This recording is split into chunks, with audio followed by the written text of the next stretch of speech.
Boxing and corruption. These two words are synonymous with each other. Every once in a while, we hear these words that boxing is corrupt. So here let's talk about IBF, International Boxing Federations. Do you know that in 1999, FBI, Federal Bureau of Investigation, started an investigation against IBF, which was proved, and during that in 2000, top rank CEO Bob Arum testified against IBF,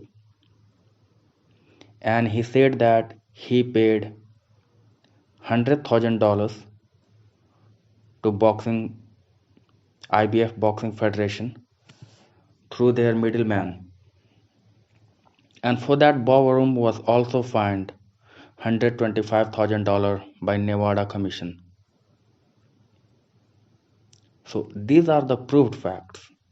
Apart from that, there are several other things that IBF has been embroiled in, like taking payments for enhancing boxers ranking, then organizing title fights.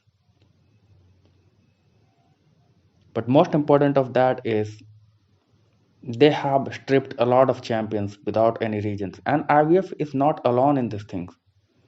WBC has been under a lot of scrutiny in the past as well. Even in current situation, if you talk about WBC, you look, David Benavides has been interim WBC champion. He has three defense of his interim WBC title, but still a mandatory fight with Canelo Alvarez has not been ordered. Under WBC regulation, every champion has to at least once a year make mandatory title defense, but that has not happened. So if we talk about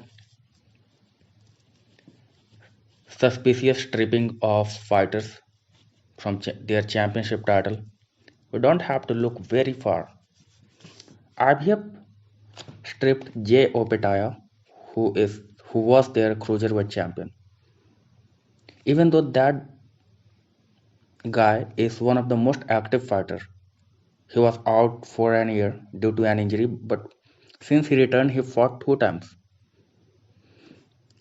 IBF made him vacate his title the week when he was going to fight in Saudi Arabia. He vacated. And even after that, there isn't any fight order for that IBF title between anybody. So that title is still vacant, but they vacated Jay Opetaia. So that is one of the suspicious circumstances. In another one, Terence Crawford was stripped of his title last year after 6 months when he fought Errol Spence Jr. and beat him. I mean, it's okay if they stripped him and gave Boots his title. He would have won anyway, no matter who he would have fought.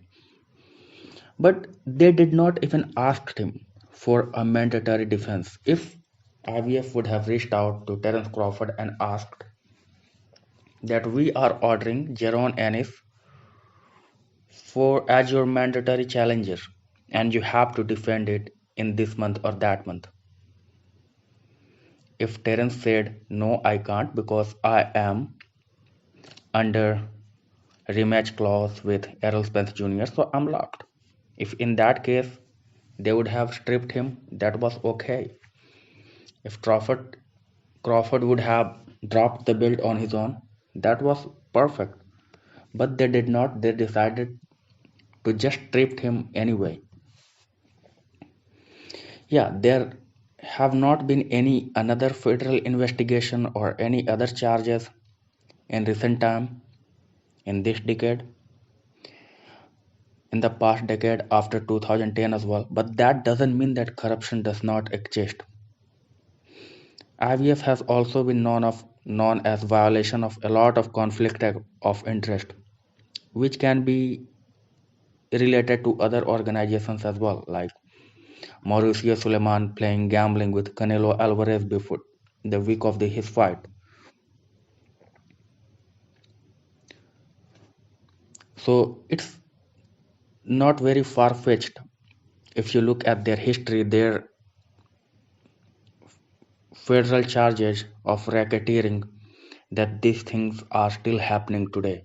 But boxers and promoters don't want to go out of their limb and point a finger on them because they don't want to jeopardize their boxer's future, or they don't want to lose a lot of money they can make by staying quiet. So that's how it is, and thanks for watching this. Please subscribe for more content and be well in the world.